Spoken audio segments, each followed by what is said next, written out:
Kitana found herself walking the streets of a magnificent, shining city. This was Edenia, a realm freed from Outworld, and Kitana was its beautiful queen. This was the timeline unaltered by Raiden. Earthrealm had been destroyed by Shao Kahn, but Kitana had survived Armageddon and united the other realms to destroy him. Long-lasting peace was the result. Kitana awoke from this vision to find herself in the Nether Realm. She was not the queen of Edenia, but a revenant of hell, and she hated Raiden for it.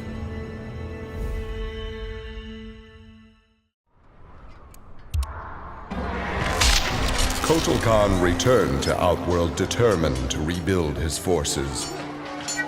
But Raiden defeated him in a surprise attack and claimed dominion over Outworld. Desperate, the Emperor called upon the Elder Gods to aid in preserving his sovereignty. They granted his request, invoking the most sacred of contests. Now, once every decade, Kotal Khan must enlist his greatest defenders to face Raiden's challengers in mortal combat.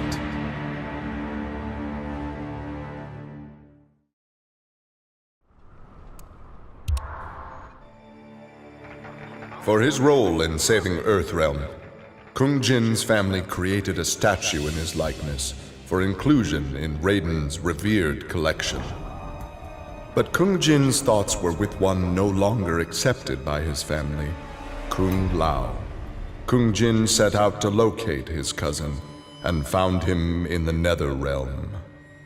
Raiden believed Kung Lao's tortured soul was forever trapped without Quan Chi's magic to free him.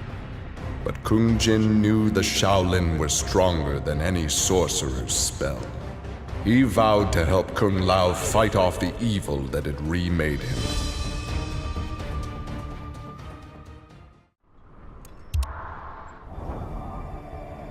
After Shinnok's defeat, Kung Lao found himself trapped in the Nether Realm, his soul corrupted by Quan Chi's dark magic. There he would have remained but for the aid of his cousin Kung Jin. Together, their Shaolin strength repelled the evil sufficiently enough for Kung Lao to escape that dark realm and control his inner demons. Compromised but not lost, Kung Lao now exists as an agent of vengeance. He will show evil no mercy.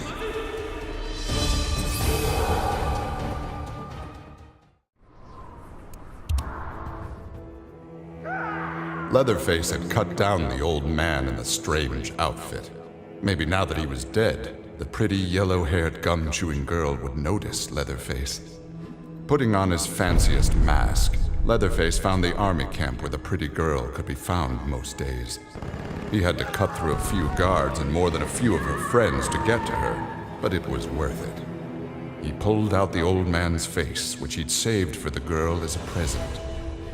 The girl didn't want the present, and she wasn't being nice. So Leatherface chopped her into tiny pieces for Drayton to use in his chili. He then took off his mask and set to work on the girl's face. If she wasn't going to be his girlfriend, she could be his in other ways.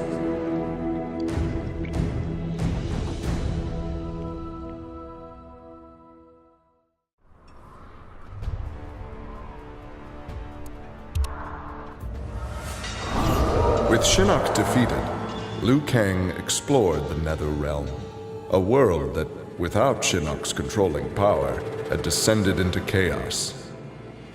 Liu Kang was no sorcerer or elder god, but his fighting skill was more than enough to beat Netherrealm's demons into submission. Liu Kang realized that Netherrealm was his for the taking, and that ruling appealed to him. He would assume Shinnok's throne and ponder the conquering of other realms.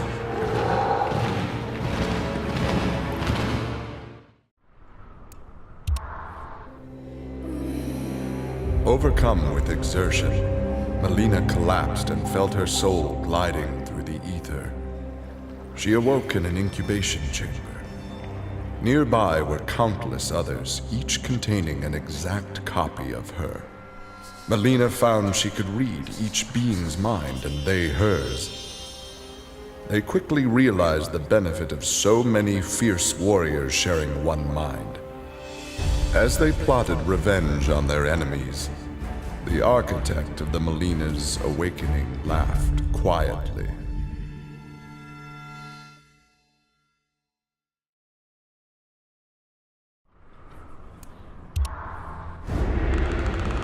This world called Earth produced many worthy opponents, which made for excellent sport. Some possessed a power previously unknown to the Predator's race, sorcery. The Predator sought to harness this new power for use in his conquests. He analyzed a trophy from a recent battle and eventually discovered its secrets. With the power of sorcery, the Predator was unstoppable and decimated whole worlds single-handedly. He had become the apex predator.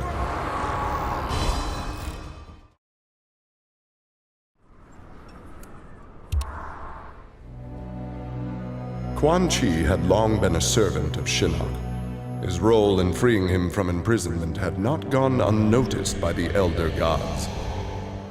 Shinnok was no longer a threat, but Quan Chi's actions had given rise to a new power.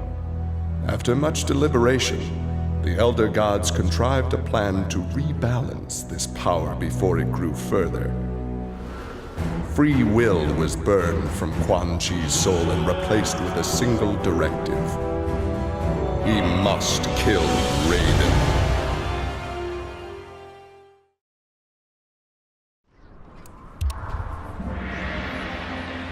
After millennia of fending off Earthrealm's enemies, Raiden began to wonder if defense was the best path to peace. In a change of tactics, Raiden and the Shirai Ryu attacked Kotal Khan's armies before they could rebuild. They decimated the Emperor's forces, leaving Outworld at their mercy. The victorious Raiden claimed dominion over Outworld. The first of many threats to Earthrealm had been removed.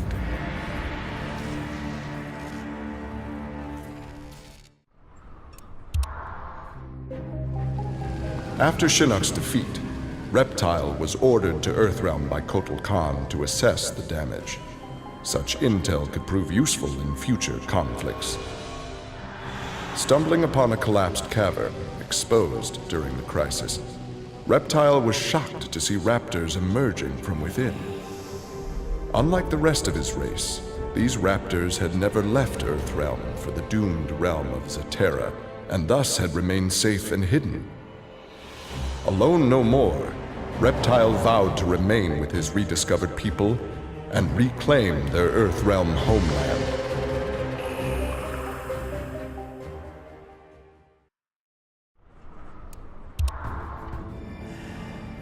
Remorse for his role in resurrecting Shinnok weighed heavily upon Scorpion's soul. His desire for vengeance had brought Earthrealm to the brink of destruction. Scorpion offered to perform harakiri to atone for his offense. But Raiden suggested a more productive alternative. Instead of death, Raiden sentenced Scorpion to life. He imbued Scorpion with a small portion of the Jinsei's power, linking him to Earthrealm's essence. Scorpion and his Shirai Ryu clan would protect the Jinsei and Earthrealm forever.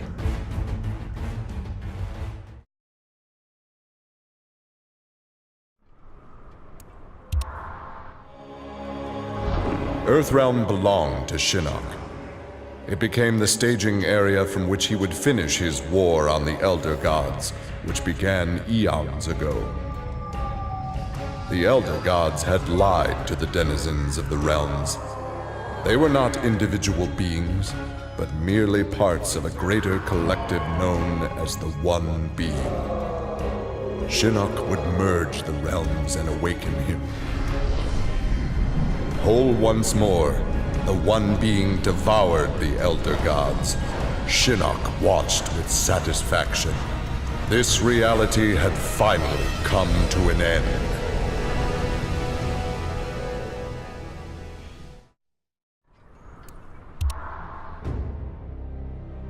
Exhausted by her ordeals, Sonya slipped into a deep sleep and began to dream.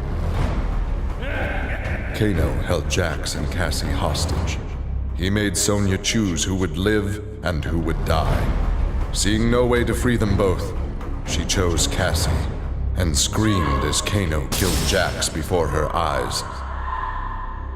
Still screaming, she was awoken by Johnny. He had horrific news. Jax was dead by an assassin's bullet.